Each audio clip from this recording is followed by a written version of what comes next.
कि daily wagers को इतने साल हो गए, इतनी लड़ाई लड़ी, संघर्ष करते हुए। हमारे सीएम साहब ने, उमर साहब ने इलेक्शन में वादे किए हैं डेली वेजर्स के कि मैं इनका कुछ न कुछ हाल जरूर निकालूंगा। उनको चाहिए कि हमें भी थोड़ा सा मौका दें।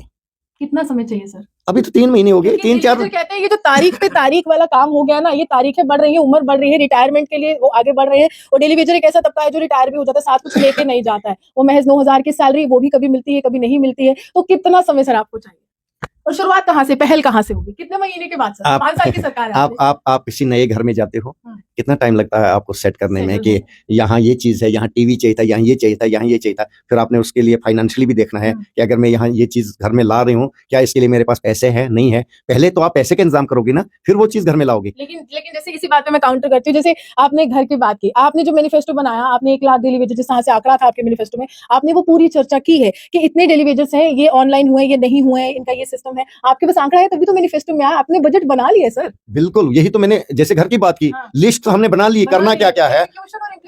हाँ, वो तो देख रहे हैं ना हम कि पैसा कहाँ से आएगा। मैं ये सामान खरीदने के लिए मैं मानू ना, ये निर्भरता जो है, ये जो पैसे की फंडिंग का मसला है, फाइनेंस का मसला है, पूरा केंद्र सरकार पर निर्भर है।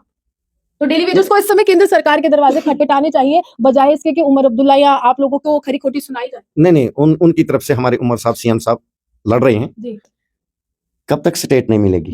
माननीय सुप्रीम कोर्ट से ऊपर कोई न्यायालय नहीं है हमारे यहाँ हिंदुस्तान का, तो उसने डायरेक्शन दी है कि कब दोगे, और हम भी इंतजार कर रहे हैं। नहीं तो हम भी वहीं गुहार लगाएंगे। आपने आज स्पष्ट कर दिया 370 पर कोई चर्चा नहीं, स्टेटहुड पर चर्चा, स्पेशल स्टेटस पर चर्चा आपकी तरफ से। हमने तो यही कहा है कि हमें स्पेशल स्टेटस, अपना स्टेटहुड वापस चाहिए। और उसके अलावा 370 माननीय सुप्रीम कोर्ट ने जब रिजेक्ट किया तो हम क्या बोलने वाले हैं? यानी फिर वो गलती होगी ना सर, मैनिफेस्टो वाली नहीं रखना चाहिए था वहां पे। सुप्रीम कोर्ट ने तो अपना जजमेंट, देखिए आपने खुद कहा, सुप्रीम कोर्ट ने अपना जजमेंट सुनाया कि इस पर ये पत्थर की लकीर है, लक्ष्मण रेखा है, आगे जाकर हम इस पर चर्चा नहीं करेंगे। तो अब आप ये कह रहे हैं, मान रहे हैं कि वो गलती होगी, 370 के नाम पर वोट लिए, लेकिन अब हम स्टेटहुड भी चाहते हैं क्योंकि हमें वादे पूरे करने हैं, और स्पेशल स्टेटस जिस तरह से स्थानीय लोगों के रोजगार या जमीनों के बचाव के लिए। देखिए, पहले स्टेटहुड तो मिले, दफा 370 के लिए लड़ाई, आगे लड़ाई, यही सरकार नहीं रहने वाली है।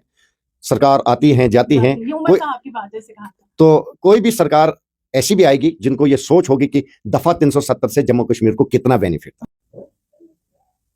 जम्मू कश्मीर विधानसभा के बजट सत्र की शुरुआत हो चुकी है और आज ये सत्र हंगामे की भेंट चढ़ गया, क्योंकि आज मार्टर्स डे की छुट्टी को बहाल करने के लिए एक बार फिर से आवाज बुलंद कर दी गई और उसके बाद वॉकआउट कर दिया गया भाजपा के तमाम विधायकों की तरफ से। मेरे साथ प्यारेलाल जी हैं जो एमएलए हैं, और साथ ही साथ ये उस समय वहां पर मौजूद थे। क्या कारण रहे और क्या वॉकआउट करना चाहिए था या नहीं करना चाहिए था, इन्हीं से जानते हैं। प्यारेलाल जी, सबसे पहले ये जो बजट सत्र चल रहा है, शुरुआत जो है हो गई है, उम्मीद थी हंगामा होगा आज? देखिए, इस